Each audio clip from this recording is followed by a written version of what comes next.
Hello everyone. तो CBSE 2026 में अपना सिलेबस जो है वो चेंज कर रही है।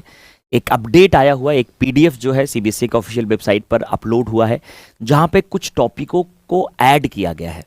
साथ ही साथ ये भी बताऊंगा डाइजेस्टिव सिस्टम जो ऐड किया गया है उसका करना क्या है। तो सीबीएसई 2026 के सिलेबस में जो चेंजेस हुए हैं, तो सबसे बड़ा सवाल उठता है कि क्या वो चेंजेस नीट 2026 के एग्जाम में भी होंगे। तो अभी के लिए मैं आपको बताना चाहूंगा कि ये जो चेंजेस हुए हैं वो केवल सीबीएसई के लेवल पे हुए हैं, यानी बोर्ड वाले बच्चों के लिए हुए हैं। नीट के लेवल पर अभी भी कोई भी इसका ऑफिशियल अपडेट नहीं आया हुआ है। नीट के लिए जो ऑफिशियल अपडेट है वो आपको फरवरी या जनवरी के लास्ट में देखने को मिलेगा, क्योंकि जब नीट का फॉर्म आएगा तभी सारी चीज़ें जो हैं वो बहुत अच्छे से क्लियर हो पाएंगी। लेकिन पहले हम देखते हैं कि क्या क्या चेंजेस हुए हैं सीबीएसई 2026 के सिलेबस में। तो पहले मैं बताना चाहूँगा बेटा कि देखिए, सबसे पहले हम 11 से शुरू करेंगे बेटा। 11th में बोलें तो लिविंग वर्ड में कोई भी चेंजेस नहीं है, बायोलॉजिकल क्लासिफिकेशन में कोई भी चेंजेस नहीं है, प्लांट किंगडम में भी कोई चेंजेस नहीं है, एनिमल किंगडम में भी कोई चेंजेस नहीं है, मॉर्फोलॉजी में भी कोई चेंजेस नहीं है ना, एनाटॉमी में भी कोई चेंजेस नहीं है, स्ट्रक्चरल ऑर्गेनाइजेशन एनिमल में भी कोई चेंजेस नहीं है। इसमें केवल फ्रॉग दिया है, नीट में हम कॉकरोच और टिश्यू भी पढ़ते हैं, है ना। Cell the unit of life में कोई भी चेंजेस नहीं है, बायोमोलिक्यूल में भी कोई चेंजेस नहीं है। ये जो concept of metabolism, molecular metabolic basis of living state, ये सब चीज़ें हम लोग नीट में नहीं पढ़ते हैं, सीबीएसई में दिया हुआ है बेटा। सेल साइकिल में भी कोई भी चेंजेस नहीं है ना। और फोटोसिंथेसिस हायर प्लांट, इनमें भी कोई भी चेंजेस नहीं है, रिस्पायरेशन में भी नहीं है, प्लांट ग्रोथ रेगुलेटर में भी नहीं है, या प्लांट ग्रोथ एंड डेवलपमेंट भी नहीं है। ठीक है, आगे बात करते हैं। ब्रीदिंग में भी कोई चेंज नहीं है, बॉडी फ्लूइड एंड सर्कुलेशन में भी नहीं है, एक्सक्रीटरी सिस्टम में भी नहीं है, लोकोमोशन में भी नहीं है ना, और नर्वस सिस्टम और इंडोक्राइन दोनों में नहीं है। लेकिन एक चीज़ ऐड की गई है, डाइजेशन एंड एब्जॉर्प्शन, यानी डाइजेस्टिव सिस्टम। और बोला है इसको पढ़ने के लिए आपको क्या करना पड़ेगा, सीबीएसई रीडिंग मटेरियल को फॉलो करना पड़ेगा। ये सिलेबस का पार्ट है, लेकिन केवल असेस्ड ओनली फॉर्मेटिवली रेनफोर्स अंडरस्टैंडिंग, यानी आपसे वाइबा में पूछा जा सकता है, आपका कोई प्रोजेक्ट रिलेटेड काम किया जा सकता है ना।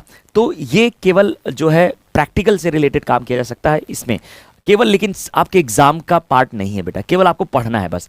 तो कहीं ना कहीं सीबीएसई का ये बहुत अच्छा कदम है कि इसको एक बार इंट्रोड्यूस कर दिया, अब अगले साल इसको सिलेबस में ऐड कर देंगे, क्योंकि डाइजेस्टिव सिस्टम एक इंपॉर्टेंट चैप्टर है ना। बताओ, बिना डाइजेशन पढ़े ही नीट करना है बेटा, और मेडिकल कॉलेज में जाके एमबीबीएस बनना है। चलिए आगे बात करते हैं 12th की।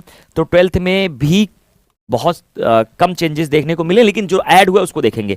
सेक्सुअल रिप्रोडक्शन फ्लोरिंग प्लांट में कुछ भी नहीं है, ह्यूमन रिप्रोडक्शन रिप्रोडक्टिव हेल्थ में भी कुछ भी नहीं है ना, principle of inheritance and variation में भी नहीं है, लेकिन मॉलिकुलर बेसिस में आपका राइस जीनोम प्रोजेक्ट ऐड किया गया है।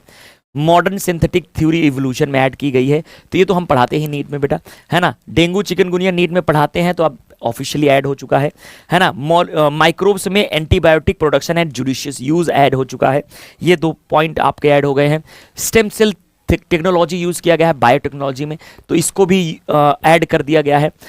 बायोस्फीयर रिजर्व जो है, बायोडाइवर्सिटी एंड कंजर्वेशन हम पढ़ाते हैं बेटा, लेकिन जो नई चीज है रामसर साइट, ये ऐड की गई थी। यानी डाइजेस्टिव सिस्टम हो गया, राइस जीनोम प्रोजेक्ट हो गया, रामसर साइट हो गए, और एंटीबायोटिक का जो है बेटा जुडिशियल यूज, ये सब चीज़ें, और स्टेम सेल टेक्नोलॉजी, ये कुछ पॉइंट्स है जो ऐड किए गए हैं। तो अब इन सबको पढ़ना कहाँ से है बेटा, इन सबको पढ़ने के लिए सीबीएसई ने एक सप्लीमेंट्री मटेरियल को अपलोड किया है बेटा। इसमें ना बहुत सारी चीज़ों को ऐड किया गया है, देखिए ध्यान से, है ना। हम बात करते हैं जैसे कि क्या क्या ऐड किया गया, जैसे रिप्रोडक्शन इन ऑर्गेनिज्म, स्पोरुलेशन हो गया, यूनिपेरेंटल फर्मेंटेशन, रिजनरेशन, ये सब आप पढ़ना चाहते हैं पढ़ सकते हैं बेटा, है ना। Sexual reproduction in flowering plant में polygenic inheritance, seed and fruit का फॉर्मेशन का सिग्निफिकेंस बताया गया है, ये सारी चीज़ है ना। प्लियोट्रॉपिक हो गया, सेक्स डिटर्मिनेशन इन हनी भी बहुत अच्छे से पढ़ने के लिए दिया गया। कलर ब्लाइंडनेस दे दिया अच्छे से, जो एनसीईआरटी में कहीं ना कहीं थैलेसीमिया अल्फा बीटा पढ़ाते ही थे बेटा, हो गई, है ना। आगे डेंगू बहुत अच्छे से, जो एनसीईआरटी में ऐड नहीं था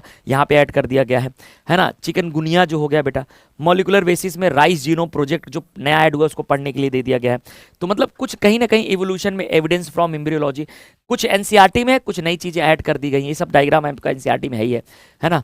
तो ये देखिए, कुछ बायोटेक्नोलॉजी के अंदर स्टेम सेल टेक्नोलॉजी को ऐड कर दिया गया, तो उसको कहाँ से पढ़ना, ये सब चीज़ें, है ना। तो कहीं कहीं की ये पीडीएफ जो है मैं आपको अपने टेलीग्राम चैनल पर प्रोवाइड करा दूंगा, गुरु सर ऑफिशियल पर, ठीक है। या वीडियो के डिस्क्रिप्शन में टेलीग्राम का लिंक दिया होगा, वहाँ से इसको। तो चलिए मिलते हैं नेक्स्ट वीडियो में। तो ये रहा चेंजेस सीबीएसई 2026 के सिलेबस में।